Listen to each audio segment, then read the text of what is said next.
আজকে আমি আপনাদেরকে এমন একটা অসাধারণ রেসিপি বানিয়ে খাওয়াবো, সেটার নাম হচ্ছে দই বড়া। আপনারা এই রেসিপিটা বানিয়ে একবার খেয়ে দেখবেন যে কত ভালো হয়।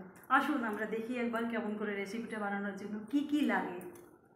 আসুন এবার আমরা শুরু করি কিভাবে বানাতে হবে। তার জন্য আমি আগে একটু দিচ্ছি, এই ব্যাটারটা আমার তৈরি হয়ে গেছে। এটা তোমার বিউলি পেস্ট করেছি, তার সাথে একটু আদা আর দুটো কাঁচা লঙ্কা দিয়ে আর একটু গোটা জিরা দিয়ে পেস্ট করে রেখেছি। আমি একটু সল্ট মিক্স করছি। সল্টটা ভালো করে মিক্স করে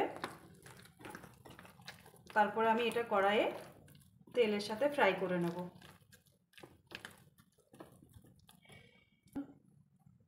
আমি একটু ধনেপাতা কুচি নিচ্ছি,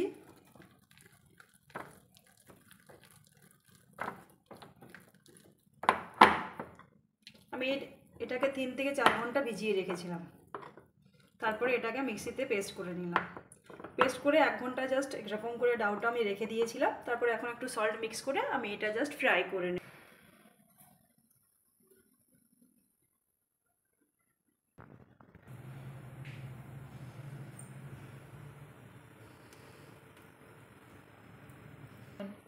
এবারে আমি এটাকে তেলে ফ্রাই করে নিচ্ছি।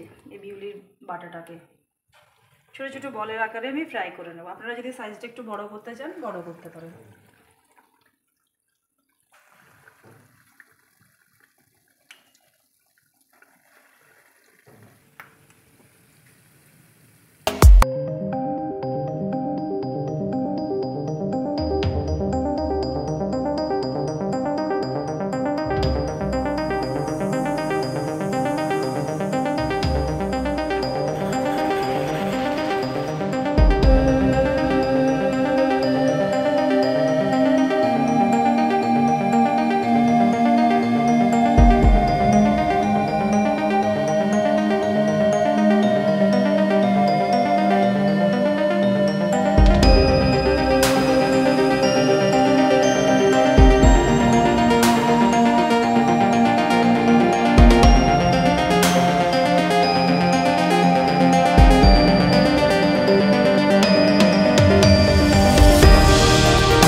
বড়াগুলো একে একে দিয়ে আমি এবারে জাস্ট এটাকে সার্ভ করব। তার জন্য আমি বানিয়ে নিচ্ছি। তার জন্য আমি দইটাকে আগের থেকে ম্যারিনেট করে করে রেখেছি। চিলি দিয়ে, একটু চিলি পাউডার, সল্ট, একটু পেপার, একটু সুগার,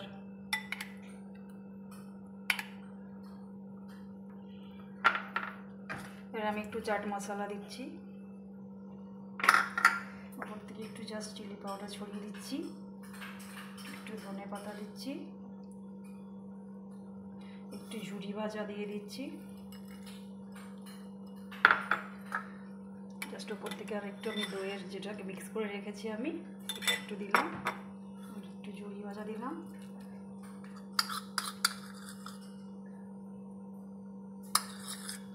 একটু সল্ট, আমি একটু টমেটো কেচাপ দিয়ে দিলাম। খেতে অপূর্ব হয়েছে। আপনারা একবার বাড়িতে বানিয়ে খাবেন, দেখবেন খেতে খুব ভালো লাগবে।